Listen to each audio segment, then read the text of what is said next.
আমরাও অনেক সময় সন্তান হয় না বলে দ্বিতীয় বিবাহ করি অথবা সন্তান পালক আনি। এখানে আনার পরে গুরুত্বপূর্ণ যে মাসালাগুলো সবাই খেয়াল করে শুনেন।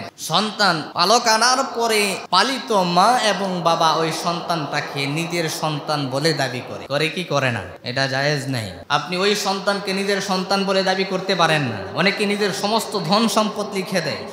কেন জায়েজ নেই? কারণ এই সন্তান বালেগ হওয়ার পরে আপনার বিবি অর্থাৎ পালিত মায়ের সঙ্গে পর্দা করা ফরজ। মাসালা বুঝছেন? কি করা ফরজ? পর্দা করা ফরজ, পর্দা করতে হবে। আর ময়দানে মাহশারে আল্লাহ রাব্বুল আলামিন যখন ওই সন্তানকে ডাকবেন তখন বলবেন আব্দুল্লাহ ইবনে আব্দুল কাদির, অর্থাৎ যে মূলত বাবা, জন্মদাতা বাবা, তার নাম ধরে ময়দানে মাহশারে তার পরিচয় বহন করা হবে, পালিত বাবার নাম ধরা হবে না। সুতরাং ওই সন্তানকে নিজের বলে দাবি করা যাবে, পরিচয় করা যাবে। চ্যানেলটি সাবস্ক্রাইব করে আমাদের সঙ্গেই থাকুন। বিগত জমায় যে আলোচনা করতেছিলাম, আমরা কুরবানির ইতিহাস আলোচনা করতে গেলেই যার কথা, যার আলোচনা চলে আসে, যার থেকে আমরা কুরবানির এই সুন্নত আমলটা পেয়েছি, এরা যার সুন্নত ছিল, যার আদর্শ ছিল হযরত ইব্রাহিম আলাইহিস সালাতু ওয়াস সালাম। তিনি তার জীবনীতে যত কুরবানি করেছেন, যত ত্যাগ স্বীকার করেছেন, এর মধ্যে অন্যতম একটি কুরবানি ছিল নিজের সন্তানকে জবেহ করা। কথা বলেন ঠিক কিনা? হযরত ইব্রাহিম আলাইহিস সালাতু ওয়াস সালাম, আমরা তার বিগত কয়েকটি উল্লেখযোগ্য ঘটনা দুইটি জুমায় আলোচনা করেছি, শুনেছি। আমাদের আলোচনা ছিল হযরত ইব্রাহিম আলাইহিস সালাতু ওয়াস সালাম বার্ধক্যে উপনীত হলেন এবং তিনার প্রথম বিবির ঘরে সন্তান হচ্ছিল না। মনে আছে কি না? যেহেতু সন্তান হয় না, প্রথম বিবি সিদ্ধান্ত নিলেন, আমিও বৃদ্ধ হয়ে গিয়েছি, আমার ঘরে যেহেতু সন্তান হবেই না, আমার স্বামীরও একটি প্রত্যাশা, একটি সন্তান হওয়া, সুতরাং হযরতে সারা আলাইহিস সালাতু ওয়াস সালাম, অর্থাৎ ইব্রাহিম আলাইহিস সালাতু ওয়াস সালামের প্রথম বিবি, তিনি সিদ্ধান্ত নিলেন ইব্রাহিম আলাইহিস সালাতু ওয়াস সালামকে আরেকটি বিবাহ করাবেন। এখানে গুরুত্বপূর্ণ একটি মাসআলা চলে আসে। কেন করাবেন? উদ্দেশ্য হলো, যেহেতু সন্তান হয় না, সন্তানের আশায়, আমাদের মাঝেও অনেক ভাইয়ারা আছেন সন্তানের আশায় দ্বিতীয় বিবাহ করেন। আবার অনেকেই সন্তান পালক আনেন অন্যজন থেকে, বা আমরা এখন সোশ্যাল মিডিয়াতে এরকমও দেখি সন্তান বেচা কেনাও হয় অল্প টাকার বিনিময়ে। কিছুদিন পূর্বে আমরা দেখেছি একজন মহিলা তার একটা ছেলে সন্তানকে ৪৫,০০০ টাকায় বিক্রি করছে। কত হাজার টাকায়? ৪৫,০০০ টাকায়। তাও আবার কিসের জন্য বিক্রি করছে জানেন? ৪৫,০০০ টাকায় মা তার সন্তানকে বিক্রি করে ফোন কিনছে, মোবাইল ফোন কিনছে। কি কিনছে? মোবাইল ফোন কিনছে এবং রূপার নূপুর বানাইছে সন্তান বিক্রি করে। এরপরে কক্সবাজার ঘুরতে গেছে। নাউজুবিল্লাহ বলেন। কত হাজার টাকায়? ৪৫,০০০ টাকায়। এমনও মা আল্লাহর জমিনে আছে, সন্তান বিক্রি করে মোবাইল কিনে। তো যেই কথা বলতেছিলাম, ইব্রাহিম আলাইহিস সালাতু ওয়াস সালাম উনি বিবাহ করলেন এবং ওনার বিবি বিবাহ করালেন কিসের আশায়? সন্তানের আশায়। আমরাও অনেক সময় সন্তান হয় না বলে দ্বিতীয় বিবাহ করি অথবা সন্তান পালক আনি। এখানে আনার পরে গুরুত্বপূর্ণ যে মাসালাগুলো সবাই খেয়াল করে শুনেন। সন্তান পালক আনার পরে পালিত মা এবং বাবা ওই সন্তানটাকে নিজের সন্তান বলে দাবি করে কি করে না? এটা জায়েজ নাই। আপনি ওই সন্তানকে নিজের সন্তান বলে দাবি করতে পারেন না। অনেকে নিজের সমস্ত ধন সম্পদ লিখে দেয়। কেন জায়েজ নেই? কারণ এই সন্তান বালেগ হওয়ার পরে আপনার বিবি অর্থাৎ পালিত মায়ের সঙ্গে পর্দা করা ফরজ। মাসালা বুঝছেন? কি করা ফরজ? পর্দা করা ফরজ, পর্দা করতে হবে। আর ময়দানে মাহশারে আল্লাহ রাব্বুল আলামিন যখন ওই সন্তানকে ডাকবেন তখন বলবেন আব্দুল্লাহ ইবনে আব্দুল কাদির, অর্থাৎ যে মূলত বাবা, জন্মদাতা বাবা, তার নাম ধরে ময়দানে মাহশারে তার পরিচয় বহন করা হবে, পালিত বাবার নাম ধরা হবে না। সুতরাং ওই সন্তানকে নিজের বলে দাবি করা যাবে, পরিচয় করা যাবে না।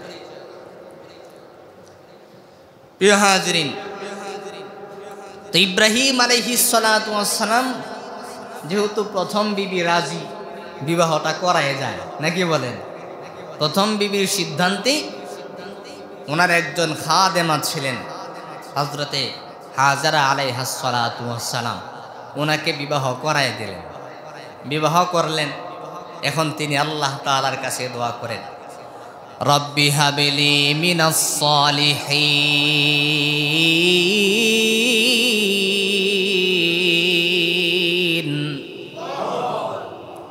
আল্লাহ তাআলার কাছে দোয়া করেন, আল্লাহ আপনি আমাকে একটা নেককার সন্তান দান করেন।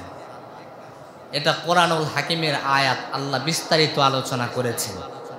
এই আয়াত কোরআনুল হাকিমে এখনো বহাল আছে। যেহেতু কোরআন আছে, আয়াত আছে, এই আয়াত বলে আল্লাহ তাআলার কাছে দোয়া করলে আল্লাহ কবুল করবেন কি করবেন না? সুতরাং যাদের সন্তান হয় না এই আমলগুলো লক্ষ্য করতে পারেন।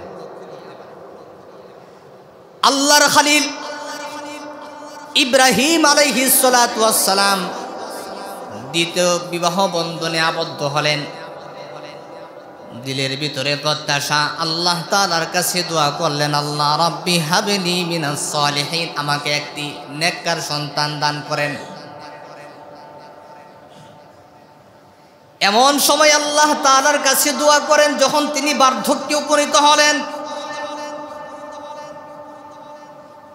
নিজের উপর নিজের ভরসা নাই, নিজেই নিজেকে বিশ্বাস করতে পারেন না, এমন বার্ধক্য।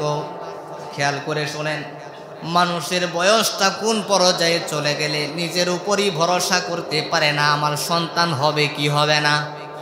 বুঝতে পারছেন? অর্থাৎ যৌবনের কিছুই নাই, এমন বয়স। তারপরও দুনিয়ার মানুষ যেটা পারে না একজন পারেন, তিনি কে?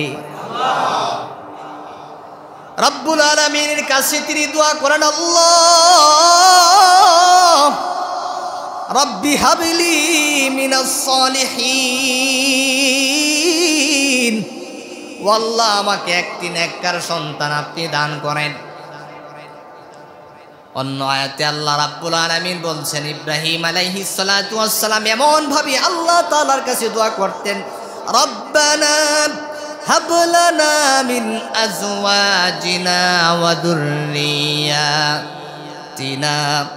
কুররাতা আ'য়ুনিন ওয়াজআলনা লিল মুত্তাকিনা ইমামা। আল্লাহু আকবার। এমন এমন চাওয়া আল্লাহ তাআলার কাছে প্রত্যাশা করেছেন। আমাদের মায়েরা, আমাদের বাবারা আল্লাহ তাআলার কাছে যখন দোয়া করে সন্তানের জন্য, আমরা দোয়া করি, আল্লাহ এমন একটা সন্তান আমাকে দান করবেন যেই সন্তানটা চেহারাগত দিক দিয়া সুন্দর হবে, ভদ্র হবে, শরীফ হবে, ওয়াল্লাহ উচ্চা লম্বা হবে, দেখতে যেন আমার মতো হয়, অমুকের মতো হয়। মনে মনে প্রত্যাশা করে কি করে না? কিন্তু ইব্রাহিম আলাইহিস সালাতু ওয়াস সালাম তিনিও আল্লাহ তাআলার কাছে দোয়া করেছেন, সন্তান চেয়েছেন। কোন কোন গুণাবলী উল্লেখ করে করে আল্লাহ তাআলার কাছে চাইলেন। এমন একটি দোয়া তিনি আল্লাহ তাআলার কাছে করেছেন, যেই দোয়ার মধ্যে আল্লাহ তাআলা একটা মানুষ সুন্দর হওয়া, শরীফ হওয়া, ভদ্র হওয়া, সম্মানিত হওয়া, মর্যাদা সম্পন্ন হওয়া, বুদ্ধিমান হওয়া, সব কিছুই একটি দোয়ার মধ্যে লুকায়িত রয়েছে। সুবহানাল্লাহ। তিনি আল্লাহ তাআলার কাছে দোয়া করলেন, রব্বানা হাব লানা মিন আজওয়াজিনা ওয়া যুররিয়াতিনা কুররাতা আ'য়ুনিন ওয়াজআলনা লিল মুত্তাকিনা ইমামা। আল্লাহ তাআলাকে ডাক দিয়ে বলেন, আল্লাহ আপনি আমাকে এমন একটি সন্তান দান করবেন কুররাতা আয়ুন, যেটা চক্ষু শীতলকারী সন্তান হবে। আল্লাহু আকবার। এমন একটা সন্তান আপনি দান করবেন যেই সন্তানকে দেখলেই কলিজা ঠান্ডা হয়ে যায়। সুবহানাল্লাহ। আল্লাহ রাব্বুল আলামিন দোয়া কবুল করে নিলেন এবং দুয়ার শেষ অংশে তিনি এমন একটি শব্দ চয়ন করেছেন, বাক্য চয়ন করেছেন, মর্যাদাগত দিক দিয়া, ইজ্জতের দিক দিয়া তিনি আল্লাহ তাআলার কাছে বললেন, ওয়াজআলনা লিল মুত্তাকিনা ইমামা। ও আল্লাহ, এমন একটি সন্তান দান করবেন যেই সন্তানের বংশে এমন বংশধারা, এমন সন্তানাদি নাতি নাত করে আমাকে দান করবেন যেটা জগৎবাসীর জন্য ইমাম বনে যাবে, পুরা বিশ্ববাসীর নেতা হবে, ইমাম হবে। ওয়াজআলনা লিল মুত্তাকিনা ইমামা, অর্থাৎ বংশধারায় যিনি অনেক মর্যাদাশীল হবে এমন একটা সন্তান দিবেন যেটা বংশধারা অব্যাহত থাকবে। আল্লাহ তাআলা দোয়া কবুল করে নিলেন। ইব্রাহিম আলাইহিস সালাতু ওয়াস সালামের দোয়া কবুল করে নিয়া ওনাকে আল্লাহ তাআলা ইসমাঈল আলাইহিস সালাতু ওয়াস সালামের মতো একজন চক্ষু শীতলকারী সন্তান দান করলেন এবং ইসমাঈল আলাইহিস সালাতু ওয়াস সালামের বংশে দু জাহানের বাদশা নবী রাহমাতুল লিল আলামিন আমাদের নবী মুহাম্মদ সাল্লাল্লাহু আলাইহি ওয়াসাল্লামকে দান করে দিয়াম পুরা জগৎবাসীর জন্য ইমাম বানায় দিলেন। এমন দোয়া করতে হয় আল্লাহ তাআলার কাছে, যেহেতু আল্লাহ তাআলার কাছ থেকে চাইয়াই নিব তাহলে বড়টা নিব, ছোটটা কেন নিব? ঠিক কিনা বলেন? এই জন্য দোয়া কবুল হওয়ার জন্যে একটা মূল মাধ্যম হলো দোয়ায় বেশি ওয়াসাআত থাকবে। দোয়া করবেন বড় বড়, কোনো ছোট দোয়া না।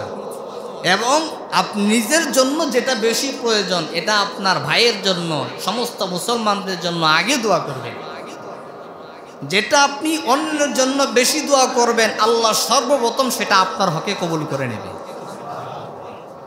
হযরত ইব্রাহিম আলাইহিস সালাতু ওয়াস সালামের দোয়া কবুল হয়ে গেল। আল্লাহ তাআলা হযরত জিবরাইল আমিনকে পাঠালেন, জিবরাইল যাও আমার খলিল ইব্রাহিমকে গিয়া একটা পুত্র সন্তানের সুসংবাদ দাও। হযরত ইব্রাহিম আলাইহিস সালাতু ওয়াস সালাম আল্লাহ তাআলার কাছে দোয়া করলেন, নেককার সন্তান প্রত্যাশা করলেন, কিন্তু নিজের উপর কোনো ভরসা নাই। ভরসা কার উপর? তিনি জানেন আমি বার্ধক্যে উপনীত হয়েছি, আমার যৌবন নাই, আমি চাইলেও কিন্তু সন্তান জন্ম দিতে পারবো না, কিন্তু আল্লাহ চাইলে সব কিছুই পারেন। তিনি আল্লাহ তাআলার কাছে দোয়া করার পরে রব্বুল আলামিন তার খলিলের দোয়া কবুল করে নিলেন। জিব্রাইলকে পাঠালেন, জিব্রাইল যাও বন্ধু আমার খলিলের কাছে গিয়া এই সুসংবাদ দিয়া দাও, আমি তাকে একটি পুত্র সন্তানের সুসংবাদ দিলাম, পুত্র সন্তান দান করলাম। জিব্রাইল আমিন আয়েশা সালাম দিলেন। খলিল ইব্রাহিম আলাইহিস সালাতু ওয়াস সালামকে বলা হলো, ও ইব্রাহিম খলিল, আপনি আপনার জীবনে কত কুরবানি করলেন, কত ত্যাগ স্বীকার করলেন, এখন আপনার দিলের প্রত্যাশা হলো আল্লাহ যেন আপনাকে একটি নেককার সন্তান দান করেন। ও ইব্রাহিম খলিল, আপনি কি চান আপনার একটা সন্তান হোক? ইব্রাহিম আলাইহিস সালাতু ওয়াস সালাম ডাক দেয়া বলে, জি, আমার দিলের প্রত্যাশা, আমার দিলের তামান্না রব্বুল আলামিন আমাকে একটা সন্তান দান করবে, কিন্তু কিভাবে আমি প্রত্যাশা করব? আমার তো যৌবন নাই, আমি চাইলেও তো আমার সন্তান হবে না, আমি বৃদ্ধ হয়ে গেছি।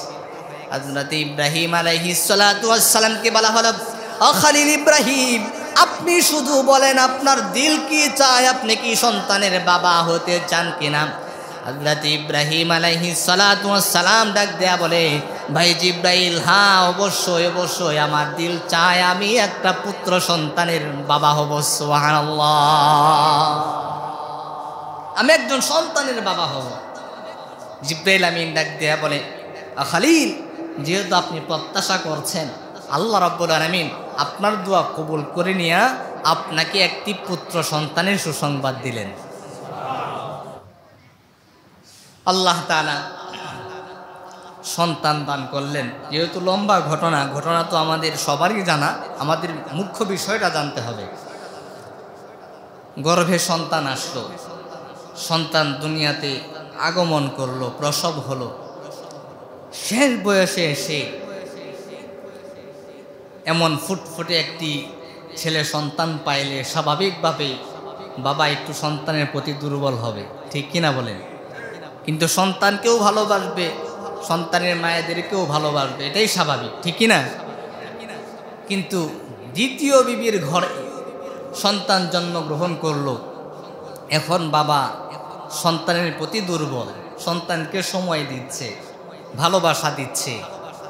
যদিও প্রথম বিবি নিজের সিদ্ধান্তে নিজে খুশি হয়ে নিজের পছন্দ মতো পাত্রীর সঙ্গে বিবাহ দিছে, কিন্তু সন্তান হওয়ার পরে স্বামী যখন ওই সন্তানকে ভালোবাসে, ওই বিবিকেও একটু সময় দেয়, প্রথম বিবির এটা আর সহ্য হয় না। এখন প্রশ্ন থাকতে পারে, একজন নবীর বিবি হইয়া এরকম উনি ইনসাফ করতে পারলেন না, বা ওনার ভিতরে কি হিংসা ছিল না? এটা হলো মেয়েদের সত্তাগত স্বভাব, মেয়েদের সত্তাগত স্বভাব। নবীর বিবি হোক বা নবীর মেয়ে হোক, নবীর বিবি হোক অথবা নবীর মেয়ে হোক, যেই হোক না কেন, সে নবীর বিবি হতে পারে, সে তো মেয়ে। এটা মায়ের জাতের সত্তাগত স্বভাব, এটা কেউ বরদাস্ত করতে পারে না, স্বাভাবিকভাবে মেনে নিতে পারে না। উম্মুল মুমিনিন আয়েশা রাদিয়াল্লাহু তাআলা আনহা একদিন দেখেন রাসূল সাল্লাল্লাহু আলাইহি ওয়াসাল্লাম ঘরে নাই। তিনি তালাশ করতে করতে গিয়া দেখলেন রাসূল সাল্লাল্লাহু আলাইহি ওয়াসাল্লাম জান্নাতুল বাকিতে গিয়া উম্মুল মুমিনিন খাদিজাতুল কুবরা রাদিয়াল্লাহু তাআলা আনহার জন্য কান্না করে করে আল্লাহ তাআলার কাছে দোয়া করতেছেন। তিনি দোয়া করতেছেন, আল্লাহ ময়দানে মাহশারে তো কেউ কাউকে চিনবে না, আল্লাহ আমি যেন আমার খাদিজাকে চিনতে পারি, আমি যেন আমার খাদিজাকে ভুলে না যাই। এই কথাগুলো বলে বলে আল্লাহ তাআলার কাছে দোয়া করছেন। পিছন থেকে শুনতেছেন হযরত আয়েশা, সুবহানাল্লাহ। তিনি শুনে বাড়িতে চলে আসলেন। দেখেন মেয়েদের সত্তাগত স্বভাবটা আপনাদের সামনে তুলে ধরছি। উম্মুল মুমিনিন বলতেছেন, ইয়া রাসূলুল্লাহ, আপনি শুধু খাদিজা খাদিজা করেন, এই খাদিজার মধ্যে আপনি কি পাইছেন? বুড়ি মহিলা, 40 বছরের উপরে বয়স ছিল, কিন্তু আপনার ঘরে তো যুবতী সুন্দরী রূপসী বিবিও তো আছে, তো আপনি তাদেরকে মাইনাস করে শুধু খাদিজা খাদিজা করেন কেন? কে বলতেছেন? হযরত আয়েশা। কার ব্যাপারে? খাদিজাতুল কুবরার ব্যাপারে। রাসূল সাল্লাল্লাহু আলাইহি ওয়াসাল্লাম বলেন, আয়েশা, ভবিষ্যতে কোনোদিন যেন তোমার জবানে এমন কোনো কথা আর আমি শুনতে না পাই। তুমি আমার সুখের দিনের সাথী, খাদিজা আমার দুঃখের দিনের সাথী ছিল। সর্বপ্রথম মহিলাদের মধ্য থেকে তিনি কালিমা পড়ে মুসলমান হয়েছিলেন এবং মক্কার উল্লেখযোগ্য একজন ব্যবসায়ী মহিলা ছিলেন। টাকা পয়সার কোনো কিছুর অভাব ছিল না। ইসলামের জন্য, দ্বীনের জন্য, ঈমানের জন্য সমস্ত ব্যবসা বাণিজ্য তরক করে দিয়েছিলেন এবং সমস্ত ধন সম্পদ ইসলামের জন্য বিলিয়ে দিয়েছিলেন এবং ঘর থেকে আমাকে সাহস যোগাতেন। সুতরাং খাদিজার ব্যাপারে আর কোনো কথা আমি তোমার মুখ থেকে শুনতে চাই না। তো বুঝা গেল উম্মুল মুমিনিন আয়েশা রাদিয়াল্লাহু তাআলা আনহার এই আপত্তি, এটা মেয়েদের সত্তাগত স্বভাব, এটা হিংসা না, এটা জাতিগত স্বভাব। আল্লাহ এটা দিয়ে তৈরি করেছেন, ঠিক কিনা বলেন? তো প্রথম বিবি হযরত ইব্রাহিম আলাইহিস সালাতু ওয়াস সালাম সন্তানকে সময় দিচ্ছেন, ভালোবাসা দিচ্ছেন। বিবি এটা স্বাভাবিকভাবে নিতে পারছেন না। এদিকে বিবি স্বাভাবিকভাবে নিতে পারছেন না, ওইদিকে আল্লাহর হুকুম আছে না নাই? আল্লাহর সামনে একটি ঘটনা ঘটাতে চান। তিনি বললেন, আপনি এখন দ্বিতীয় বিবিকে সময় দেন, আপনার সন্তানকে সময় দেন। আপনার ওই সন্তান এবং বিবিকে এমন এক নির্জন এলাকায় রেখে আসবেন যেখানে কোনো মানুষ নাই, আমার থেকে দূরে। সুবহানাল্লাহ। হযরত ইব্রাহিম আলাইহিস সালাতু ওয়াস সালাম দ্বিতীয় বিবি হযরত হাজরা আলাইহিস সালাতু ওয়াস সালামকে সহ এবং পুত্র সন্তান ইসমাঈল আলাইহিস সালাতু ওয়াস সালামকে বিসর্জন দেওয়ার জন্য তিনি সিরিয়া থেকে মক্কাতুল মুকাররমার দিকে রওনা হয়ে গেলেন। পথিমধ্যে যাওয়ার পরে জিবরাইল আমিন এসে বলে, খলিল ইব্রাহিম, আল্লাহ তাআলা আপনাকে ধাপি ধাপি জীবনের প্রতিটা মুহূর্তে মুহূর্তে আপনাকে পরীক্ষা নিলেন। আল্লাহর কি ফয়সালা, আল্লাহ আপনাকে এমন ধৈর্য ধারণ করেছেন, এমন হিম্মত দান করেছেন, প্রত্যেকটা পরীক্ষায় আপনি সফলতার সাথে উত্তীর্ণ হয়েছেন। খলিল ইব্রাহিম, এখনো আল্লাহর সামনে একটা পরীক্ষা দিতে হবে, কুরবানি করতে হবে, ত্যাগ স্বীকার করতে হবে। খলিল বার্ধক্যে উপনীত হয়েছেন, শেষ বয়সে আসার পরে আল্লাহ রাব্বুল আলামিন আপনাকে একটা সন্তান দান করেছেন। এই সন্তানের প্রতি ভালোবাসা আছে না নাই?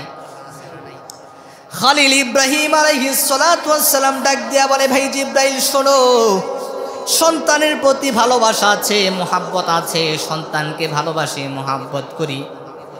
হযরত জিবরাইল আমিন ডাক দিয়া বলে, আল্লাহ পরীক্ষা করতে চান শেষ বয়সে আসার পরে, সন্তান পাওয়ার পরে সন্তানের প্রতি আপনার ভালোবাসা বেশি নাকি আমার আল্লাহর প্রতি আপনার ভালোবাসা বেশি? এই জন্য আল্লাহর হুকুম হলো সন্তান এবং সন্তানের মাকে নির্বাসন দিতে হবে। যেখানে কোনো মানুষ নাই, কোনো ধরনের বসতি নাই, খাবারের কোনো ধরনের আসবাবপত্র নাই, নির্জন এলাকায় আপনার বিবি আপনার সন্তানকে রেখে আসতে হবে, আল্লাহ তাআলার হুকুম। হযরত ইব্রাহিম আলাইহিস সালাতু ওয়াস সালাম প্রস্তুত হয়ে গেলেন। বিবি সন্তানকে নিয়ে বাইতুল্লাহর আশেপাশে ওনাদেরকে রেখে, কোনো ধরনের কথা নাই, বার্তা নাই, অল্প পানীয় অল্প খেজুরের ব্যবস্থা আছে। যেখানে আশেপাশে কোনো মানুষ নাই, নির্জন মরুভূমি, কোলের বাচ্চাকে রেখে আসতে হবে। হযরত ইব্রাহিম আলাইহিস সালাতু ওয়াস সালাম বিবির সন্তানকে রেখে পিছনের দিকেও তাকানোর কোনো সুযোগ নাই, যদি আল্লাহ অসন্তুষ্ট হয়ে যান। বিবি বাচ্চাকে রেখে তিনি ঘোড়ার মধ্যে আরোহণ করে সামনের দিকে রওনা হবেন। পিছন থেকে বিবি ডাক দেয়া বলে, ও আমার স্বামী, আপনি এখানে নির্জন এলাকায়, জনমানবহীন এলাকায়, যেখানে কোনো মানুষ নাই, খাবারের কোনো ব্যবস্থা নাই, আমাদেরকে একাকী রেখে আপনি চলে যাচ্ছেন, খাবারের কোনো আসবাবপত্র আমাদেরকে দিয়ে গেলেন না। প্রাণের স্বামী, আপনি এত বড় জুলুম আমাদের উপর করতে পারেন না, কারণ আপনি হলেন নবী। আপনার নিকট একটা প্রশ্ন করে জানতে চাই, আপনি কি আপনার সিদ্ধান্তে আমাদেরকে রেখে যাচ্ছেন নাকি আল্লাহর হুকুমে রেখে যাচ্ছেন? হযরত ইব্রাহিম আলাইহিস সালাতু ওয়াস সালাম পিছনের দিকে তাকান না, সন্তানের দিকে তাকাইলে হয়তো বা মায়ায় পড়ে যেতে পারে। হযরত ইব্রাহিম আলাইহিস সালাতু ওয়াস সালাম শাহাদাত আঙ্গুলটা আসমানের দিকে উঁচু করে ইশারা করে বুঝাই দিলেন, বিবিরে, তোমাদেরকে ভালোবাসি, কলিজার টুকরা সন্তানকে ভালোবাসি, কিন্তু আল্লাহর হুকুমের বেলায় সন্তানের ভালোবাসা বিসর্জন দিতে হবে, বিবির ভালোবাসা বিসর্জন দিয়া দিতে হবে। আল্লাহর হুকুমে তোমাদেরকে রেখে গেলাম। যে আল্লাহ বার্ধক্যে আল্লাহ রাব্বুল আলামিন আমাদেরকে সন্তান দিতে পারলেন, সে আল্লাহ জনমানবহীন এলাকায় খাবার এবং আসবাবপত্রের ব্যবস্থা করতে পারবেন। কথা বলেন ঠিক কিনা? যেমন ইমানদার স্বামী তেমন ইমানদার বিবি। বিবি পিছন থেকে ডাক দেয়া বলে, যে আল্লাহ বার্ধক্যে আমাদেরকে সন্তান দান করলেন, যে আল্লাহ এমন চক্ষু শীতলকারী সন্তান আমাদেরকে দান করলেন, সে আল্লাহ অবশ্যই রিজিকের ফয়সালা করে রেখেছেন। যদি এটা আল্লাহর হুকুমে হয়, আমি আপনাকে বাধা দিব না, আপনি আল্লাহর হুকুম আল্লাহর বিধান পালন করেন, আমাদের কোনো আপত্তি নেই। হযরত ইব্রাহিম আলাইহিস সালাতু ওয়াস সালাম তাদেরকে বেশি সময় না দিয়া সামনের দিকে অগ্রসর হলেন। সানিয়া নামক একটি জায়গায় আসলেন, যেখান থেকে পিছনের দিকে দৃষ্টিপাত করলে বিবি বাচ্চাকে দেখা যাবে না, যারা আড়াল হয়ে গেছে। এইখানে আয়েশা ইব্রাহিম আলাইহিস সালাতু ওয়াস সালাম ঘোড়া থেকে নামলেন, নেমা পিছনের দিকে তাকায়া দেখে মরুভূমি আর মরুভূমি, সন্তানকে বিবিকে আর দেখা যায় না।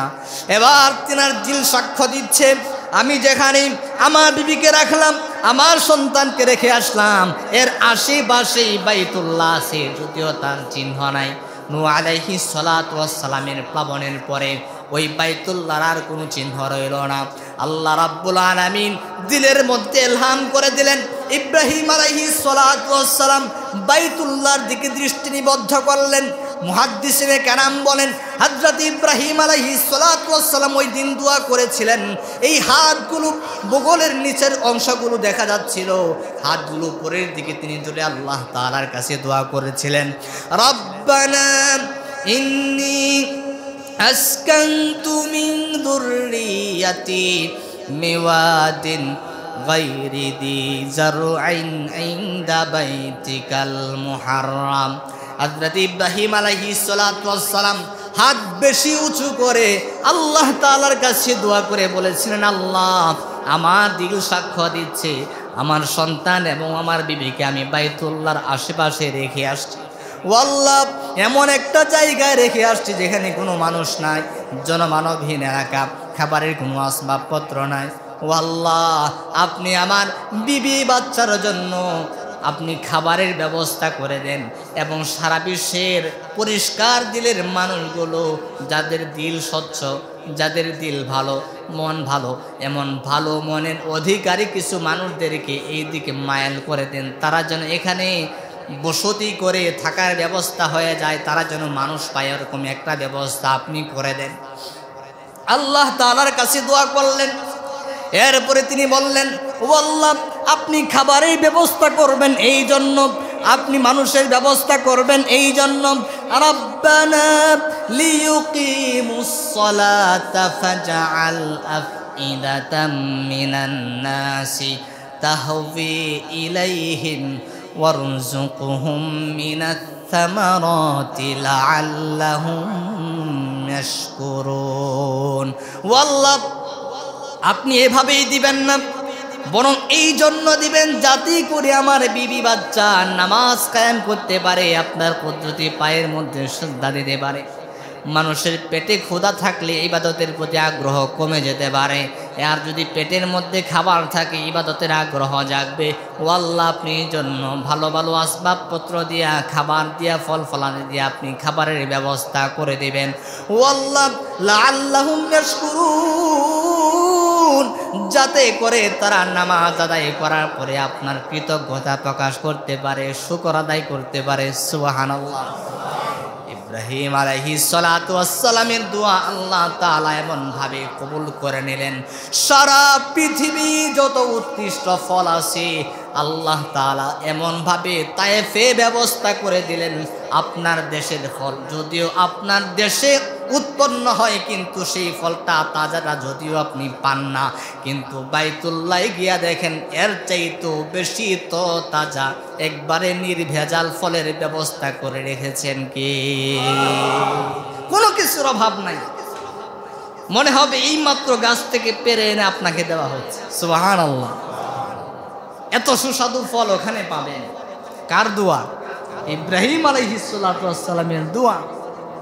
আমরা বলেছিলাম হজের আলোচনার সময় আল্লাহ তাআলা জিবরাইল আমিনের মধ্য দিয়ে তায়েফ নামক জায়গাটা মনে আসেনি, এক খণ্ড জমিন বাইতুল্লাহ তওয়াফ করায়া তায়েফে রেখে দিয়েছিলেন, যার কারণে নাম হয়েছে তায়েফ।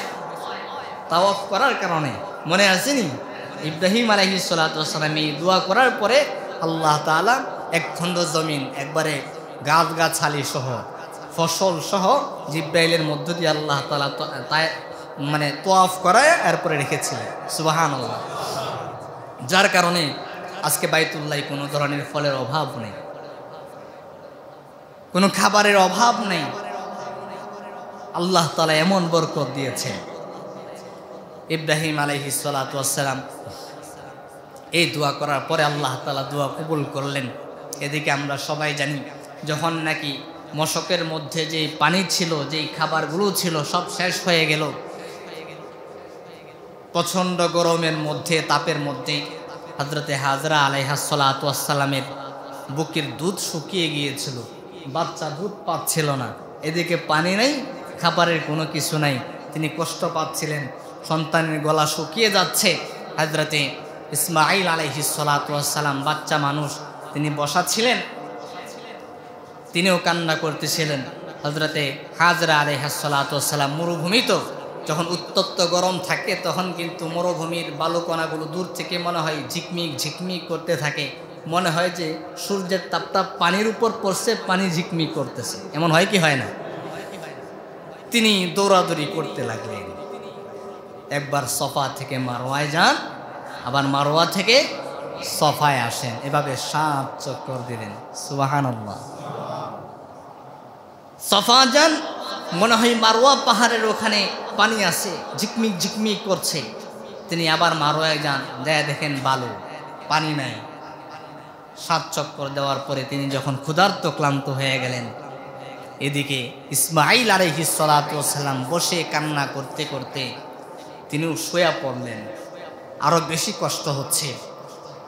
তারিখের কিতাবের মধ্যে পাওয়া যায় তখন হাজরা আলাইহিস সালাতু ওয়াস সালাম সন্তানের কান্না বন্ধ করবার জন্যে, গলা শুকিয়ে গেছে দুইজনের, উনি ওনার জিহ্বাটা ইসমাঈল আলাইহিস সালাতু ওয়াস সালামের মুখে ঢুকাই দিলেন, যাতে করে ওনার জিহ্বার কিছু লালা বা তরল পদার্থ খেয়ে যেন তৃষ্ণা মিটে যায়। এই কষ্ট দেখে তিনি আল্লাহ তাআলার কাছে দোয়া করছিলেন, আল্লাহ আপনি পানির ব্যবস্থা করে দেন। বান্দার যখন দেয়ালে পিঠ থেকে যায়, বান্দার যখন চতুর্দিকে অন্ধকার মনে হয়, বান্দা যখন আর কোনো ধরনের কুল কিনারা খুঁজে না পায়, তখনকার যে দিলের একটা হালত, আর তখন যে সে একনিষ্ঠতার সাথে আল্লাহ তাআলাকে ডাক দেয়, ওই ডাক আর অন্য সময় সুখে থাকার সময় ডাকের মধ্যে তফাৎ আছে না নাই? ডাক দিয়েছেন, সঙ্গে সঙ্গে কবুল করে নিয়েছেন কে? আল্লাহ তাআলা কবুল করে নিয়েছেন। হযরত ইসমাঈল আলাইহিস সালাতু ওয়াস সালাম শুয়ে গেলেন, শুয়ে কান্না করতেছিলেন। আর বাচ্চারা যখন শুয়ে থেকে কান্না করে তখন পা দুইটা এভাবে নাড়ায়, ঠিক কিনা বলেন? তিনি পা দুইটা নাড়াইতেছিলেন, কান্না করতেছিলেন। ইসমাঈল আলাইহিস সালাতু ওয়াস সালামের পা যেখানে বারবার লাগতেছিল, এখানে একটু বালুর মধ্যে গর্ত হয়ে গিয়েছিল। আর জিব্রাইল আমিন আয়েশা হযরতে হাজরাকে শোনায়া দিলেন, আপনি এখানে গর্ত করেন, এখান থেকে আল্লাহ তাআলা পানির ব্যবস্থা করে দিবেন। সুবহানাল্লাহ। ইসমাঈল আলাইহিস সালাতু ওয়াস সালামের পায়ের তলা থেকে যে একটু গর্ত হলো, ওখান থেকে আল্লাহ তাআলা জমজম নামের পানির ব্যবস্থা করে দিয়েছেন।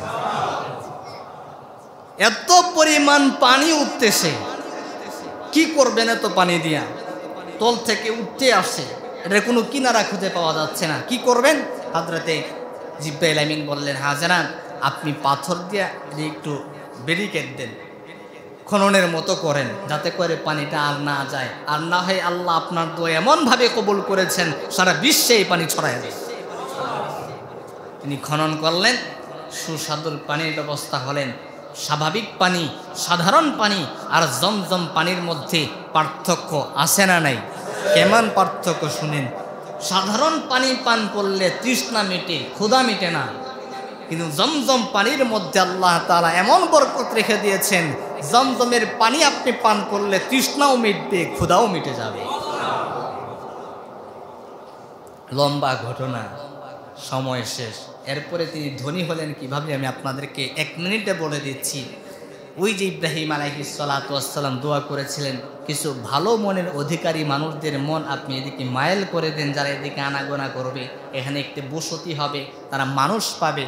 হযরতে হাজরা আলাইহিস সালাতু ওয়াস সালাম যখন পানি পেয়ে গেলেন, তখন আশেপাশে তো কোনো পানি নেই।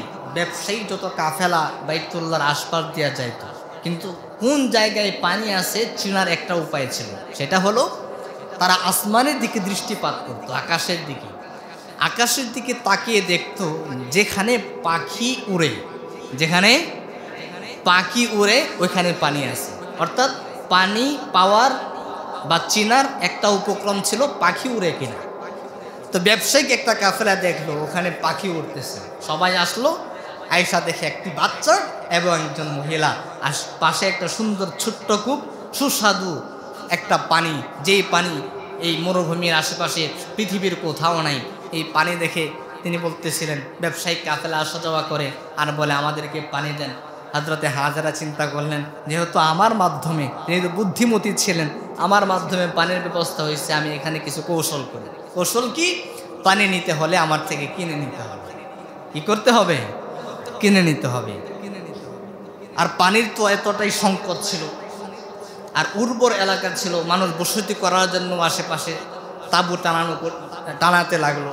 ব্যবসায়িক সফরে সিরিয়া থেকে মক্কা, মক্কা থেকে সিরিয়া, এখানে তাঁবু টানানোর ব্যবস্থা হলো। মানুষ যখন থাকতে লাগলো তখন তিনি আরও একটু কৌশল করলেন, সেটা হলো এর আশেপাশে থাকলে যদি আপনারা পানির ব্যবস্থা নিতে চান, পানির সুবিধা গ্রহণ করতে চান, তাহলে আশেপাশে থাকতে হবে। আর আশেপাশে থাকলে আমরা যেটাকে বলি ইজারা, জায়গা ইজারা নিতে হবে, অর্থাৎ ভাড়া দিতে হবে। আল্লাহু আকবার। তারা বলতে লাগলো এমন পানি পাওয়ার জন্য যদি জায়গা ভাড়া নিতে হয় আমরা ভাড়া নিব, তারপরেও এখানে থাকবো। উর্বর এলাকা, ওনারা থাকতে লাগলেন। থাকতে থাকতে আলহামদুলিল্লাহ বিশাল জনবসতি হয়ে গেছে। আলহামদুলিল্লাহ বলেন। ইব্রাহিম আলাইহিস সালাতু ওয়াস সালাম পরের বার আয়েশা দেখে মানুষের কোনো অভাব নাই। আর হযরতে হাজরা আলাইহাস সালাতু ওয়াস সালাম হয়ে গেলেন বড় ব্যবসায়ী, পানি বিক্রি করলেন, জায়গা ইজারা দিলেন, টাকা পয়সার কোনো অভাব নাই। এমন একটা সময় যখন সন্তান বড় হয়ে গেছে, বাবা সন্তানের ভরণ পোষণ দেয় নাই, খবরাখবর রাখে নাই, কিছু দেয় নাই, কিছু দিয়া যায়ও নাই। সন্তান বড় হয়েছে, বিবি টাকাওয়ালা হয়েছে, সন্তান বড় হয়ে গেছে, এমন সময় আপনি বাবা হয়ে গিয়া যদি বলেন আমি তোমার সন্তানকে জবাই করতে চাই, পেস লাগবে নি? জারো দিয়া দৌড়ানি দিব। তো তুমি কেমন গোলামের ফুট, তুমি আমার সন্তানকে দেখাশোনা করো নাই, টাকা পয়সা দেও নাই, এখন আইসো বাবা দাবি করতা, স্বাভাবিক বলবে কি বলবে না? আল্লাহ তখন পরীক্ষা করলেন, সন্তান জবাই করতে হবে। কিভাবে জবাই করবে ইনশাল্লাহ সামনে আলোচনা হবে, তবে আমি হয়তো আলোচনা করতে পারবো না। আমার আগামী 28 তারিখ 10টার সময় হজ্জের ফ্লাইট। আলহামদুলিল্লাহ বলেন। আল্লাহ তাআলা আমাকে কবুল করেছেন, এটা হাদা মিন ফজলি রব্বি। এখানে আমার কোনো কৃতিত্ব না, সবই আল্লাহ তাআলার অনুগ্রহ। আল্লাহ অল্প বয়সে আমাকে এমন একটি বিধানের জন্য কবুল করেছেন। আমি যদি সারা জীবনও সেজদায় কাটায় দিই হয়তো বা এটার কৃতজ্ঞতা আদায় করে আমি শেষ করতে পারবো না। তো আগামী 28 তারিখ সকাল 10টায় আমার হজ্জের ফ্লাইট। আপনারা আমার জন্য দোয়া করবেন, আল্লাহ যেন আমাকে হজ্জে মাবরুর দান করেন। আগামী জুমাগুলো আমাদের মুয়াজ্জিন সাহেব পড়াবেন। আলহামদুলিল্লাহ আমরা যোগ্য মুয়াজ্জিন পেয়েছি। তেলাওয়াত অনেক সুন্দর, তেলাওয়াত করলে মনে হয় কোরআন যেন নাজিল হচ্ছে। আমার নিজের কাছেই ভালো লাগে, আপনাদের কাছে ভালো লাগে না? আমরা একটা নিয়ামত পেয়েছি, আল্লাহ যেন তাকে এর উপর ইস্তেকামত থাকার তৌফিক দান করেন, আমাদেরকে যেন তাদের কদর করবার তৌফিক দান করেন। সকলে বলে আমিন। তো আমার জন্য আপনারা দোয়া করবেন। আমি হয়তোবা 2-1 দিন পরেই আপনাদের থেকে বিদায় নিয়ে হজ্জের উদ্দেশ্যে রওনা হব, প্রস্তুতি গ্রহণ করব। আপনাদেরকে আল্লাহ তাআলার জিম্মায় আমানত রেখে গেলাম, আল্লাহর হাওয়ালা করে গেলাম। আমি ইমামতের মুসল্লায় একজন ইমাম, ইমামতের মুসল্লা বাহিরে আমি একজন মানুষ, ঠিকই না? ইমামতের মুসল্লায় যদিও আল্লাহ আমাকে কবুল করেছেন, আমার বয়স কম, বুঝি কম, বুদ্ধি কম, জ্ঞান কম, তারপরেও আল্লাহ এই নিয়ামত দান করেছেন, এই দায়িত্ব দিয়েছেন, যতটুকু পারি আপনাদের খেদমত করছি। কিন্তু ইমামতের মুসল্লায় বাহিরে যেহেতু আমি একজন রক্তে মাংসের মানুষ, আমার ভুল আছে, আমার ত্রুটি বিচ্যুতি আছে, আমার দ্বারা অনেক ত্রুটি বিচ্যুতি হয়, আমি অনেক আচরণ ভালো করতে পারি না, যেহেতু আমি একজন মানুষ। অনেক সময় আমার আচার আচরণে আপনাদের শানে বেয়াদবি মনে হয় বা আপনারা কষ্ট পেয়ে থাকতে পারেন, যেহেতু দীর্ঘদিন আলহামদুলিল্লাহ 3 বছর 3 মাস আপনাদের এখানে আমি অতিবাহিত করেছি। সুতরাং আপনাদের সাথে আমার দীর্ঘদিনের একটি সম্পর্ক। আমার আচার আচরণে, আখলাকে, কথাবার্তায়, বয়ানে, আমার ত্রুটি বিচ্যুতিতে, চলাফেরায় আমার কোনো মুসল্লি আপনারা যদি কষ্ট পেয়ে থাকেন, আল্লাহর জন্য আমি আপনাদের কাছে ক্ষমা প্রার্থনা করছি। আমাকে আপনারা ক্ষমা সুন্দর দৃষ্টিতে দেখবেন। আপনাদের উপর আমার কোনো কষ্ট, আমার কোনো দাবি, কোনো কিছুই নেই। আমি আমার অন্তর থেকে আল্লাহর জন্য আপনাদেরকে সবাইকে ক্ষমা করে দিয়েছি, যদিও আপনাদের উপর আমার কোনো রাগ গোসা নেই, শুধু বোঝানোর জন্য এই কথাগুলো বলা। যেহেতু আমি একটা দায়িত্বে ছিলাম, আমি একটা সমাজ পরিচালনার বা সমাজের একটা জিম্মাদারি আমার কাঁধে ছিল, সুতরাং ওই সমাজের জিম্মাদারি পালন করতে গিয়া আমি সকলের একটি কেন্দ্রবিন্দু ছিলাম, যার কারণে আমার ত্রুটি বিচ্যুতিগুলো আপনাদের সকলের নজরে পড়তে পারে। আমি আমার অবস্থান থেকে আপনাদের সকলের কাছে, ছোট বড় মুরব্বী যারা আছেন সকলের কাছেই ক্ষমা প্রার্থনা করছি। আমাকে ক্ষমা করেছেন আপনারা? আমার জন্য দোয়া করতে পারবেন তো ইনশাআল্লাহ? আল্লাহ যদি হায়াত রাখেন যেন আমাকে আল্লাহ হজ্জে মাবরুর দান করে আবার আপনাদের কাছে ফিরে আসার তৌফিক দান করেন। আর যদি এটাই আমার শেষ বিদায় হয় তাহলে আল্লাহ যেন তাওয়াফরত অবস্থায় আমাকে শাহাদাতের মৃত্যু দান করেন, আমি সেই প্রত্যাশাই করছি।